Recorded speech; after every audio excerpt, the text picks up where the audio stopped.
Jean-François Rondeau, je suis directeur des hébergements chez Vortex Solutions.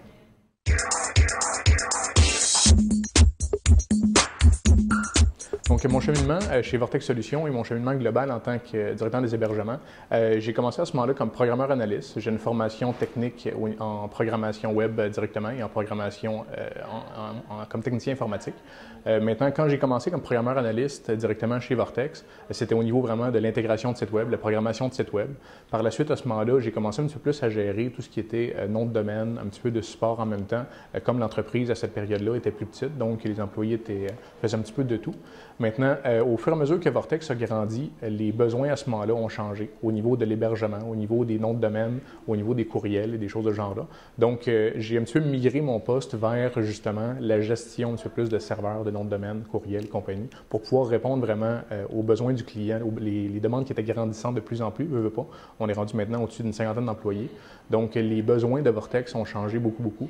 Et c'est grâce à ça que j'ai un petit peu fait ma place, si vous voulez, comme directeur des hébergements.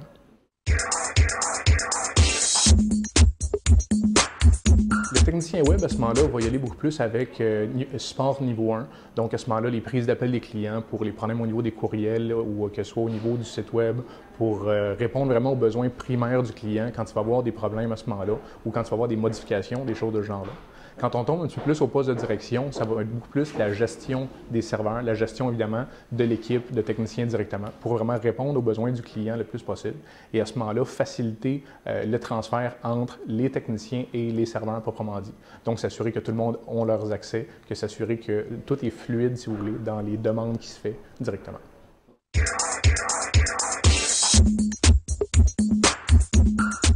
Donc, au niveau des outils, à ce moment-là, les techniciens niveau 1 vont utiliser toutes les interfaces serveurs pour justement que ce soit la création de courriels, la mise en ligne de sites web, des choses de ce genre-là. Au niveau un petit peu plus, niveau 2 ou au niveau gestion un peu plus à ce moment-là, c'est sûr que c'est des outils de monitoring beaucoup plus pour s'assurer qu'évidemment, en partant, tous les serveurs restent et demeurent en ligne, pour s'assurer qu'il n'y a pas de dépassement à ce moment de capacité de serveur, pour s'assurer à ce moment-là qu'en bout de ligne, le client ait toujours le meilleur service possible pour s'assurer qu'il n'y ait pas de problème directement. Parce que la prévention est une grosse partie du travail de direction. Donc, les outils de monitoring restent les outils principaux, que ce soit à ce moment-là, au niveau des serveurs, bon, les connexions Terminal Service Client, les connexions RDP. Donc, pour s'assurer que tout est parfait au niveau des serveurs, pour prévenir plutôt que de patcher, si vous voulez, là, la majorité des problèmes qui pourraient arriver au fur et à mesure. Définitivement, parce que le technicien niveau 1, lui, son principal contact va être le client, au niveau que ce soit des modifications qui rentrent ou au niveau des ajouts de courriel, quoi que ce soit. Donc, il va être en constante communication avec le client lui-même. Donc, que ce soit le téléphone ou évidemment le courriel pour tous les ajouts directement. Et à ce moment-là, lui va pouvoir dispatcher, pouvoir qu'est-ce qu'il y en est à ce moment-là, que ce soit au niveau des courriels, au niveau des renouvellements de nom de domaine, que ce soit au niveau de l'hébergement pour les modifications et ces choses-là.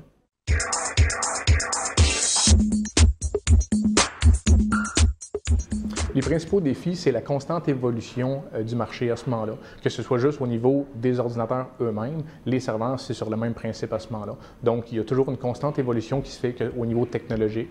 Je prends juste, si on compare un serveur régulier à un serveur qui va être en SAN avec des boîtes de disques durs carrément.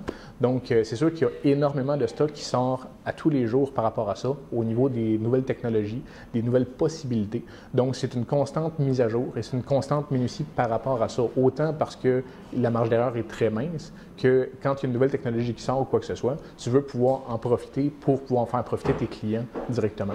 Donc, c'est cette mise à jour-là, je vous dirais, qui est le plus gros défi au niveau des connaissances, autant techniques que logistiques, pour s'assurer à ce moment-là que tu peux offrir au client tout ce qui est possible de lui offrir à ce moment-là pour être sûr certain de pouvoir répondre à n'importe quoi comme demande. C'est sûr qu'un poste, que ce soit de technicien ou de gestion, il faut quelqu'un qui soit extrêmement autodidacte. Donc, qui fouille sur le web, voir qu'est-ce qui se fait de nouveau, qu'est-ce qui est possible, qu'est-ce qui n'est pas possible, sur quoi est-ce que les grosses entreprises travaillent, c'est quoi les futures technologies qui vont venir. Mais oui, évidemment, il y a également des formations à l'externe, il y a des formations à l'interne. Je mentionnais un petit peu plus tôt le fait de compatibilité de travail, si vous voulez, avec les employés à l'interne. Donc, quand un employé a des informations, c'est important qu'il partage à ce moment-là avec les autres. Donc, si tu as 5 personnes qui font un peu de recherche-développement sur 5 domaines complètement différents au niveau de l'hébergement, à ce moment-là, c'est le fun qu'ils puissent justement toutes se mentionner ces informations-là pour pouvoir grandir ensemble dans l'entreprise directement. Parce qu'en bout de ligne, le but sera de partager les informations pour être sûr que tout le monde peut s'améliorer au travers de ça.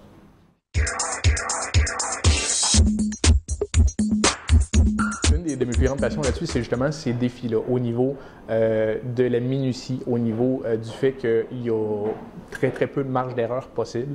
Et automatiquement, à ce moment-là, ça fait que tu n'as pas le choix de t'appliquer à tout ce que tu fais. Le moindre petit changement peut avoir des conséquences extrêmement graves. Je parlais tantôt des courriels de l'entreprise qui peuvent sauter d'un coup de baguette, ni plus ni moins, ou d'un clic, si on veut.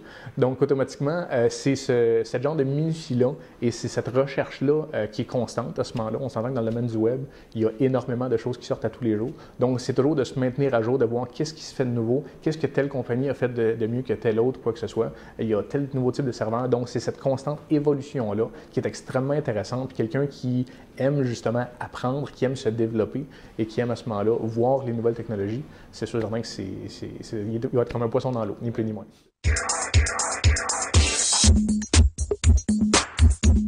Au niveau formation, c'est sûr que ça va dépendre de tous et chacun, dans le sens où il y a des gens à ce moment-là qui sont beaucoup plus autodidactes qu'ils vont préférer rester sur un banc d'école directement. Donc, ça dépend vraiment de tous et chacun. Oui, ça peut être bon de faire des études poussées dans un domaine ou dans l'autre. Personnellement, je n'avais pas été avec le bac ou le doctorat directement, j'avais resté avec le DEC technique, ni plus ni moins. C'est parce que dans mon cas, je suis beaucoup plus autodidacte et en travaillant dans ça, à ce moment-là, tu vois tellement autre chose, ni plus ni moins. Au niveau des bancs d'école, c'est sûr que c'est un petit peu différent au niveau de l'approche directement. Donc, c'est deux approches un petit peu différentes, mais c'est sûr qu'il n'y a pas de mauvais choix, ni plus ni moins dans ça. Là. Ça dépend de la façon que la personne peut apprendre et à quel niveau la personne va être autodidacte. Ça prend quelqu'un qui aime le constant renouvellement, parce que c'est toujours du nouveau stock. Quelqu'un qui est extrêmement cartésien, pour la bonne et simple raison que faut que tu fasses tes choses, excusez l'expression anglaise, by the book, ni plus ni moins. Donc, il faut que tu saches quoi faire, comment le faire, puis être sûr et certain que, regarde, tu n'auras pas 12 chances de le faire, tu le fais une fois du premier coup, merci, bonsoir. Quand tu prends un intégrateur web, puis je ne dénigrerai pas ce poste-là, mais c'est sûr que si tu développes un site, puis que tu fais une erreur, quoi que ce soit, bien, tu es sur un serveur de développement, tu arranges l'erreur, il n'y a aucune conséquence. Quand tu es dans un poste de technicien web, de gestion en web directement, c'est sûr et certain que la marge d'erreur, je reviens toujours là-dessus, mais la marge d'erreur est extrêmement minime à ce moment-là.